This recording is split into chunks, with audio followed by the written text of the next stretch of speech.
জাতীয় ঐক্যমত্য কমিশনের সহসভাপতি মাননীয় প্রধান উপদেষ্টা অধ্যাপক মোহাম্মদ ইউনূসের নেতৃত্বে যে ঐক্যমত্য কমিশন গঠন করা হয়েছে তার সম্মানিত সদস্যবৃন্দ কয়েকজন এখানে উপস্থিত আছেন।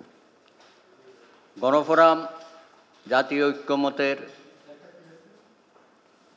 বিভিন্ন কর্মকাণ্ডে শুরু থেকে আমরা অংশগ্রহণ করেছি এবং আমরা মনে করি 24 জুলাই গণ অভ্যুত্থানের যে জন আকাঙ্ক্ষা সৃষ্টি হয়েছে সে লক্ষ্যে নতুন বাংলাদেশ গড়ার যে অঙ্গীকার জনগণের পক্ষ থেকে বর্তমান সরকার ম্যান্ডেট পেয়েছে সেটাকে কার্যকরী করা এবং ক্রমান্বয়ে বাস্তবায়িত করার দায়িত্ব সকল মানুষের, শুধু রাজনৈতিক দলগুলোর না। আমি মনে করি বাংলাদেশের 18 কোটি মানুষের সকলেরই দায়িত্ব এটা।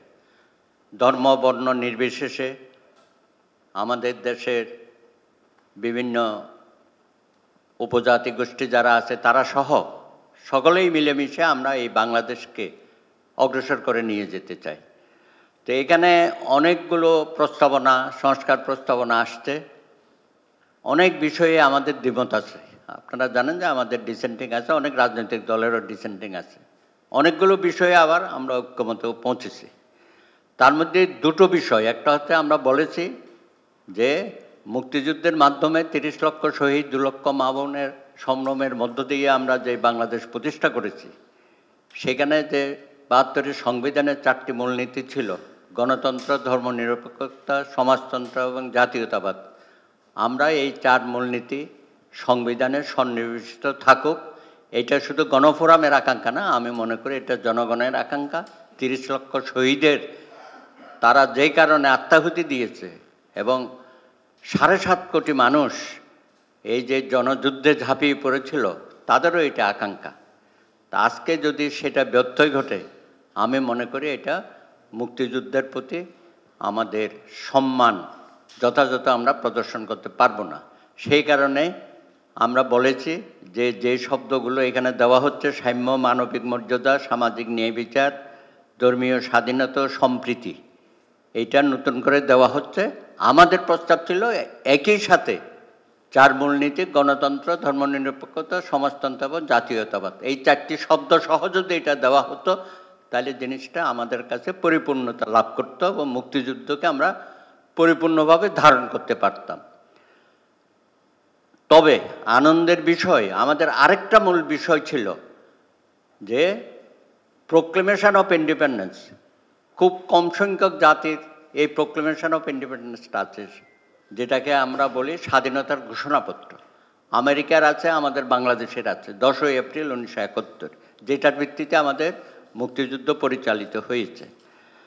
তো ঐক্যমত্য কমিশনের প্রথম প্রস্তাবনাই ছিল সংবিধানের অনুচ্ছেদ 150(2) পুরোপুরি বাতিল হবে, অর্থাৎ ওখানে 5, 6 এবং 7 যে শিডিউলটা আছে সেটা সহ বাতিল হয়ে যাবে। তখন আমরা বললাম যে 7 যেটা প্রোক্লেমেশন অফ ইন্ডিপেন্ডেন্স, তফসিলে 150(2) 7 প্রোক্লেমেশন অফ ইন্ডিপেন্ডেন্স, এটা যথাযথভাবে রাখা হোক। এটা যদি না থাকে তাহলে আমাদের বাংলাদেশের অস্তিত্ব প্রশ্নবিদ্ধ হয়ে যাবে এবং আমাদের মুক্তিযুদ্ধ প্রশ্নবিদ্ধ হয়ে যাবে। আমরা অত্যন্ত আনন্দিত এবং ঐক্যমত্য কমিশনকে আমরা আন্তরিকভাবে অভিনন্দন জানাই, শুভেচ্ছা জানাই। তারা 150(2)টা পুরোপুরি বাতিল না করে এখন বলেছেন যে সংশোধন করা হবে, 7টা থাকবে, 7টাকে বহাল রাখবে, অর্থাৎ প্রোক্লেমেশন অফ ইন্ডিপেন্ডেন্সটা যথাযথ সম্মানের সাথে তাদের প্রস্তাবের মধ্যে এটা বহাল থাকবে। সেই কারণে আজকে আমরা আসছি, তাদেরকে অভিনন্দন জানাবো, শুভেচ্ছা জানাবো বাংলাদেশের 18 কোটি মানুষের পক্ষ থেকে এবং মুক্তিযুদ্ধের শহীদদের পক্ষ থেকেও তাদের আত্মার শান্তির কামনায় আজকে আমরা সই করব এবং ভবিষ্যতে যাতে আমরা যে ঐক্য বাংলাদেশে আজকে সমস্ত দলগুলোর মধ্যে যে তারা যে একটা ঐক্য সৃষ্টি করতে পেরেছে অভূতপূর্ব, গত 54 বছরে যেটা আমরা পারি নাই, সেটা এই ঐক্যমত্য কমিশনের মধ্য দিয়ে বর্তমান সরকার সেটা করেছে এবং কয়েক মাস ধরে একসাথে বসে অত্যন্ত সৌহার্দ্যপূর্ণ আলাপ আলোচনার ভিত্তি দিয়ে মাধ্যমে তর্ক বিতর্ক হয়েছে, দ্বিমত হয়েছে, হ্যাঁ, কিন্তু কেউ আমরা রাগান্বিত হয়ে একে অপরের শত্রু মনোভাবাপন্ন নিয়ে সেখান থেকে বের হয় নাই। সুতরাং আজকে এবং সর্বশেষ যে স্বাক্ষর হয়েছে সেখানে অধিকাংশ দল স্বাক্ষর করেছে। আরও যারা করে নাই আমি আহ্বান জানাবো, জাতির এই ক্রান্তি লগ্নে আমাদের সকলেরই উচিত হবে, সকল পরিপূর্ণতা তো আসবে না, প্রত্যেকটা রাজনৈতিক দলের আলাদা আলাদা ফিলোসফি আছে, তাদের কর্মসূচি আছে, সব কিছু ঐক্যমত্য কমিশনের মধ্যে দিয়ে হলেতে এটা একটা হজবরল হয়ে যাবে, এটা কখনো সম্ভব হবে না। আমি মনে করি যে যেটুকুন হয়েছে এটা অনেক পাওয়া। আমরা সকলে মিলে এখনও যারা সই করার অপেক্ষায় আছেন, আমিও আবেদন জানাবো যে আসেন আমরা একসাথে বসে আমাদের গত এক বছরের যে পরিশ্রম ওনারা করেছেন, আপনারা করেছেন, জাতি কিন্তু তাকিয়ে আছে আমাদের দিকে।